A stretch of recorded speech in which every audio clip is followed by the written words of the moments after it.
another episode of The Lofty Lender. Today, I am joined by Isaac Enos. Isaac grew up in Grimes, Iowa, from the time he was 2 until he moved out here when he was 20. He now lives in Norwalk, and alongside his plumbing company, he and his wife have a hobby farm. Isaac started his plumbing career remodeling bathrooms and then moved into plumbing full time. Honey Do Plumbing was established in January 2024 and offers plumbing repair services, bathroom remodels, light commercial work, and water heater replacements. Welcome to the show, man.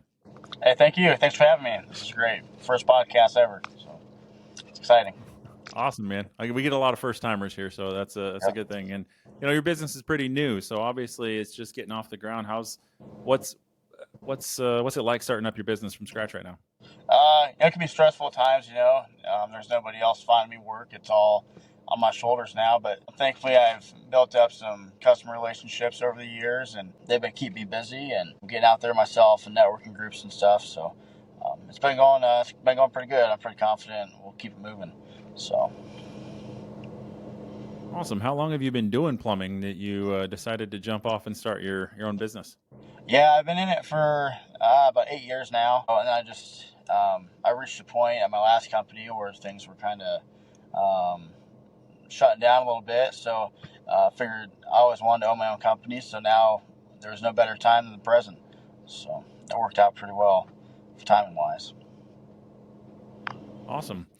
So I looked on Facebook and I saw your official title on there is Journeyman Plumber. What does it take to get to become a journeyman plumber? Is there schooling? Is there a certificate? Is there just you've been in the industry long enough that you get the title? What is that? Yep. Yeah, so journeyman, actually I need to update my Facebook. I'm a master now. I went and got my master's for it. But so to be a journeyman, you have to go through 4 years of school, and this is a non-union shop requirement. It's just what the state requires. If you're a union, you have a little bit more stuff you go through to become a journeyman in their eyes. But just by the state, you got to have 4 years of schooling. And then I can't remember how many hours it is under your belt, but you have to reach a certain amount of hours. And then once you qualify, you send all that in. Then you go take the state test. Once you pass that test, then you get your journeyman's license.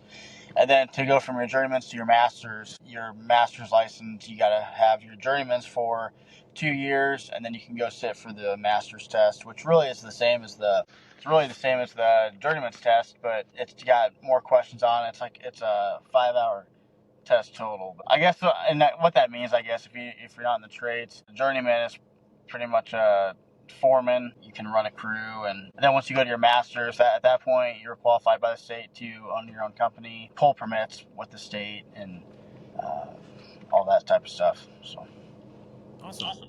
That's pretty cool. I had no idea what your schooling was. I don't think when you and I were working together in the past, I don't think I ever really delved too deep into all the stuff you have to learn. So yeah, right. Just getting into plumbing, and can anybody just get into it, or like do you have to usually join a company first just to learn how to do it, or what's that typically like? Yep. So you can go to a trade school. There's some here around town, but most of the time, the best way to learn is just to find a local shop. A lot of times, you normally know somebody that's in the business or owns their own company, or your parents know somebody that you can hop in with, kind of get on-the-job learning. And then a lot of companies will actually send you to school so you can get you start your apprenticeship, and then once you go through all your schooling, they'll send you to get your test too. So I'm sorry, what was the question again? I kind of got off on the side track. No, you're good. That's exactly what it was. I was trying to understand how somebody, the layman, gets into plumbing. Just a drive to learn it. Awesome. Anybody can. So what's a typical day look like? You already talked about how you kind of have to hunt your own food, right? So are you out there going to networking events and also going and servicing homes, or what do you say? Yeah. So my day starts, like I said, I got a little hobby farm, so deal with all the animals, and then every week I have at least one networking group that I am a part of, and those are pretty nice. You get to meet a lot of new people and get to know people in the same business as you, but also other ones. So you guys can kind of bounce off of each other and get a good kind of customer base for yourself.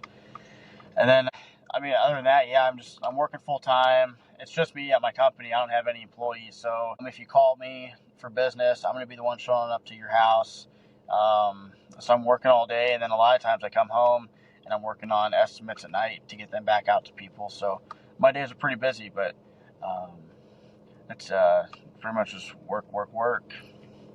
So working all the time, you probably had some memorable experiences, either good or bad. Anything come to mind off the top of your head right now? Maybe something recent that's kind of tricking your trigger, or maybe it's been a pleasure to do one that was just a really cool job. And anything like that come to mind? Yeah, I have a lot of bad memorable stories more than any good ones, but there was one if we have time for a story, I got a funny one, or kind of a crazy one, really. So, I was over at these apartments on the south side of Des Moines, and we were working in there, fixing some piping up in the ceiling, and this is at one of the companies I used to work for, and you hear people arguing in this apartment, so then we're like, well, you just, let them just carry on or whatever. And a little bit later, I'm cleaning up, carrying my tools out, and there's this guy, he's pulling a suitcase behind him. He's like, my back, oh, I got stabbed again. I was like, what? He's like, please, man, check my back. He's looking down my shirt, it feels wet. And so I looked down this man's shirt to see if he got stabbed, and he had like scratch marks all over his back, like his old lady was beating on him or something. And I'm like, no, you're all right. I'm like, you try to have a good day, man. He's like, oh, it's gonna be a good one now. I'm out of here. But it's just you never know really what you're gonna walk into or the situations you might get yourself in. So I do have a lot of great ones too, where I was able to help people out, and because a lot of times when you're getting called out to somebody's house, it's not their best day. They have a leak, there's a problem, they're gonna have to spend a bunch of money on a new water heater, or calling a plumber is never something that you want to do. So yeah, you never know what you're getting yourself into, but that's So fun. was she super nice to you, that lady that? Oh, I wasn't even dealing with these people. I was in a different unit. This was just I got caught in the crossfire. That's funny. Yeah. So what's the business look like moving forward? So are you planning to hire somebody? You planning to hire a whole staff? Oh man, that's the stress. That's the stressful part. Looking forward, when I started, I always thought I just want to be a one-man shop, keep it small. But once you get going and you realize the potential of what I could grow this into, I'm definitely thinking about hiring at some point. I'd like to keep the first year business just myself, so I can get a good handle on it, kind of see how I want to run things, how I want to operate, and then maybe after the first year, so next spring or summertime, maybe looking at hiring somebody and being able to branch out, because there's a lot of opportunity out there. I just, for my sake and I guess comfortability right now, being a new business owner, I'm even turning down a little bit of work. But yeah, 20 years from now, I'd love to be a well-known name in the city of Des Moines, and be the one that everybody can call on and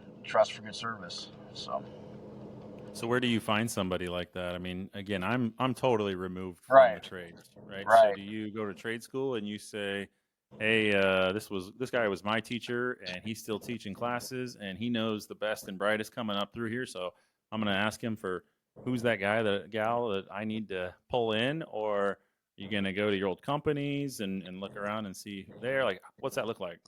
It just depends. I mean, you can even be hanging out at the supply house waiting on parts and get chatting with guys. Or Facebook is a great tool to not only find work, but there's plumbing group Facebook pages, so it's even be possible to post on there saying looking for whether I want a green guy that's an apprentice or a journeyman, another licensed journeyman. Normally post on those and just say, looking for some help here in Des Moines. Reach out and go from there. So Awesome. few multiple ways to do that. Did you grow up with a family background in the trades, or what got you into the trades in the first place? Yeah, so my mom's side of the family, well, I guess both sides really, but my uncles, they're both pretty handy carpenters, and we grew up, they're always fixing stuff. And like my grandpa, they all grew up on a farm, and that's just how it was, fixing your own tractors and keeping your house up and all that. So same with my dad's side too. That's where I get my work ethic from. My dad works real hard, and my grandpa was the same way, just kind of runs in our blood. Yeah, the trades. Even in high school, I knew I wasn't going to go to college. I was never sit behind a desk in an office guy. So I always knew I was going to be work with my hands. I just didn't know how that would be, what part of construction I would be. How do you balance family life with the demands of running a business? And does your wife get involved with helping with some of the back end stuff? Are you trying to still do it all on your own right now? Like, what's that look like for you? Yeah, it gets hard sometimes, because people's plumbing doesn't shut off at 5 o'clock. So you get calls all through the night and text messages, working with people. It can be hard to balance it. That's been probably one of the harder struggles with myself being so hardworking and still trying to be fair to my wife too and give her that fair time. And like I make sure I don't work Saturdays or Sundays at all. Unless it's an emergency or it's like the job is really pressing. I can't lie, I've worked a few Saturdays since I've opened, but I just try to be real strict on that with myself to be fair to the wife, to give her 2 solid days, So, and then as far as her helping in the background, she's been great opening up. She made my logo for me.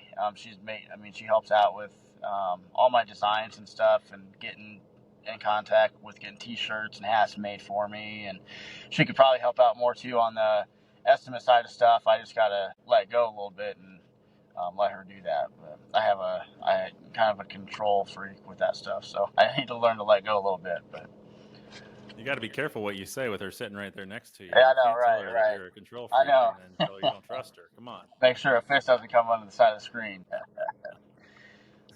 So what kind of hobbies do you guys enjoy together then? Working around our place. I don't know.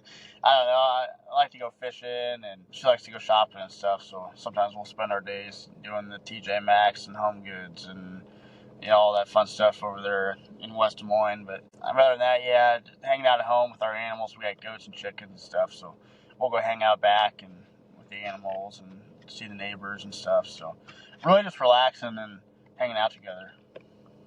Nice. Yeah, I can tell in your voice that you really love TJ Maxx and Home Goods Store and all those places. I can tell you're just so excited when you dude, you have no idea. I just love that so much. There's no sighs when she asks if we can go there at all.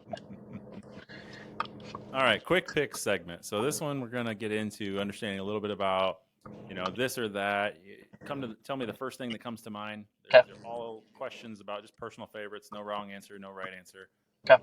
Everything that's right is what you say, and you're allowed to expand upon these. So if you think, I want to explain this answer, go for it. If you just want to tell me the first thing that comes to mind, that's it too. That works. Okay. So, traditional plumbing tools or modern plumbing technology? Modern for sure. Stuff's a lot easier now.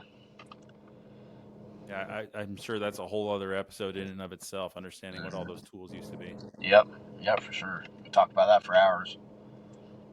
Working alone or on a team?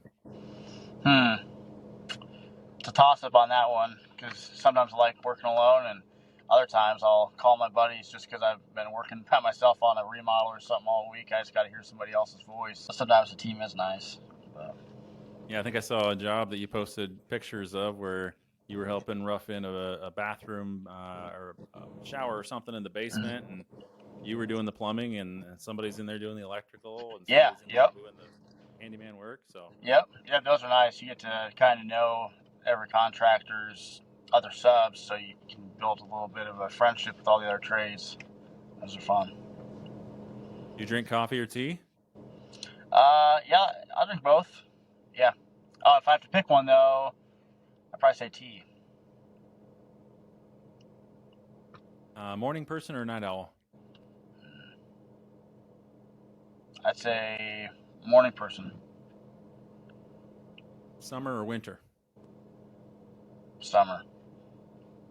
Winter probably really kind of stinks going in people's houses and having to put on the little booty things on your shoes and stuff like that, right? Yes. Oh, yeah.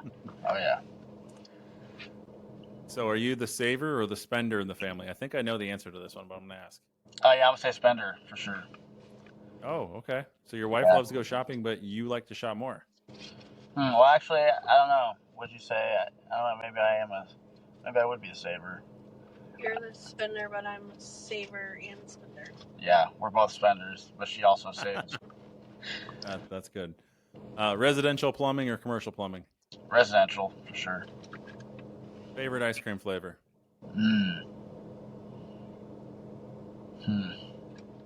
If I'm getting a shake or a blizzard or anything like that, I'm going chocolate ice cream with Reese's peanut butter cups.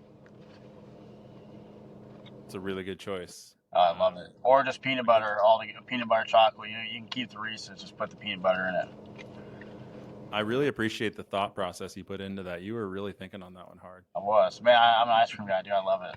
It's kryptonite.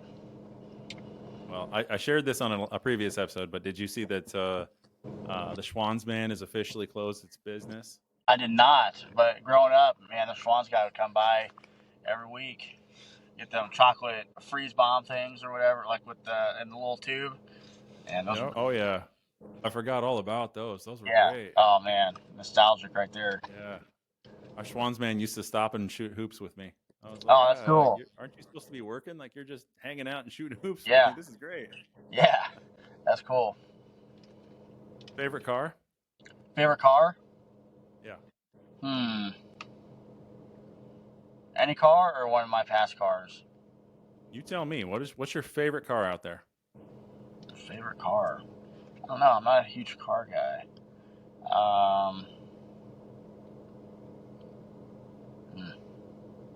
Biggest truck possible? Is that the answer? Nah, I'd say. I don't know. I honestly need probably an El Camino.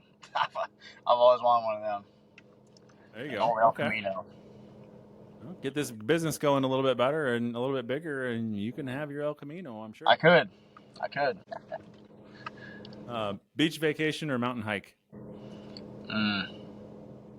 Mountains for sure. Mountains for sure, but I don't know about all the hiking. I just like the desert mountainous area probably the best. I'm not a huge beach guy. We had our honeymoon down in Tampa, and we went to the beach maybe once. We're in Florida for 2 weeks. So, that's funny. Yeah. Android or iOS? I'll say iOS. I've had both, but I like Apple. Favorite local food spot? Yep. Right now, man, I'll go with the Chicken Orilla down there by Norwalk. Farthest place you've ever traveled? Farthest place, Ireland. Google or Alexa? Neither. Government ain't getting in my house.